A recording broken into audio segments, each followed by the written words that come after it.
What's going on, friends? Happy Sunday to you. Having a great day. Trying to get a little walk in, me and Savage, before the rain comes in again. Finally got some rain. We had a huge drought here the last couple weeks. As you can see, some of the grass is like not looking that good. But anyways, wanted to come live because I attended the other day, did a Facebook Live, matter of fact, from the Tremont City barrel landfill meeting with the EPA. It's a productive meeting overall. Biggest takeaways is there's 11,000 plus sites just like the Tremont City barrel fill in Ohio. I'm sorry, in the United States. These things are everywhere. So these conglomerates, these big companies, Procter & Gamble, and you guys know the major companies, they would produce the stuff and they would just essentially dump off all the toxins. These toxins were dumped off from 1976 to 1979. This is the barrel fill. There's also another dump down the street, but I'm just talking about the landfill, which is adjacent to Chapman Creek.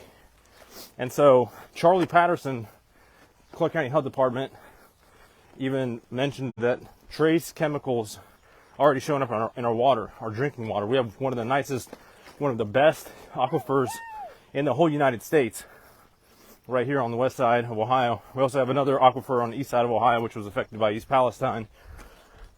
But you're seeing the water issue everywhere, not just here in the United States and Colorado and out west. You're also seeing these kind of issues like Uzbekistan, where I'm from. The Aral Sea was once a sea, and they've taken all the water out of it because of consumption. It's now gone. So it's an essential resource. You need to have the clean water, and you need to have enough water. So it's good to see our Representative Kyle Kohler of the 79th District, who's going to be running for Senate. I saw he's got my support. It's a fantastic job. And I saw Bernie Willis, our current representative from the 74th District in the House, Roger Chirac,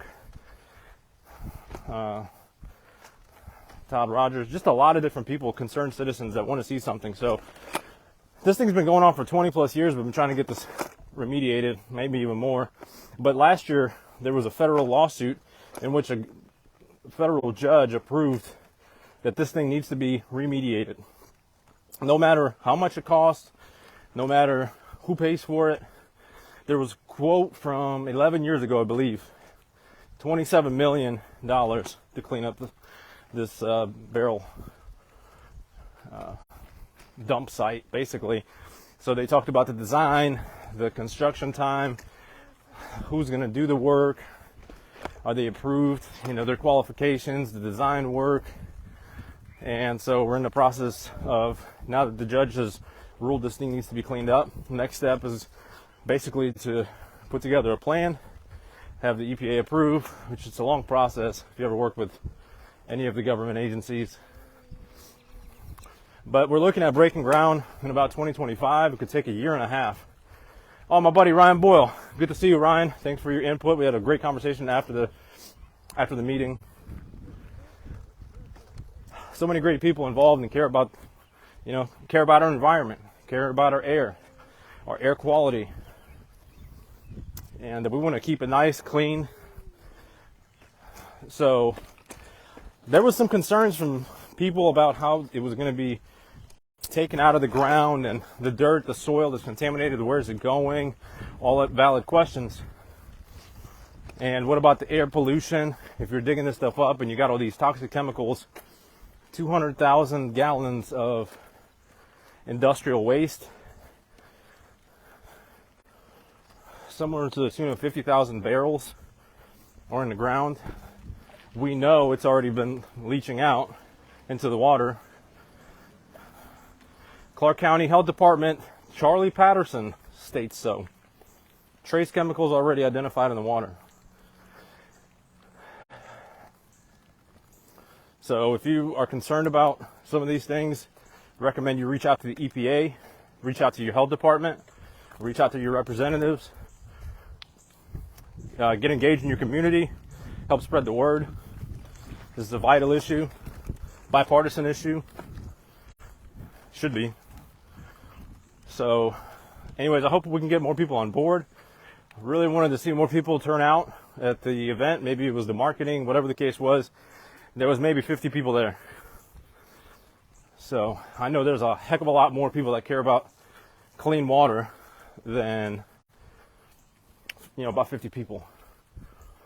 And it was at Northwestern at 7 o'clock. So some people might have been working. Some were probably doing something else. But if you want to see a change, you got to be the change.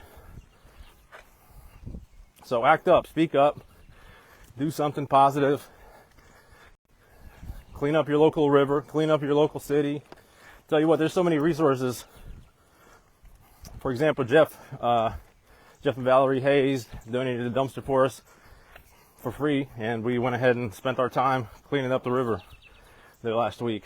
So it's a small difference, but it's a difference. Hopefully you guys can make a difference.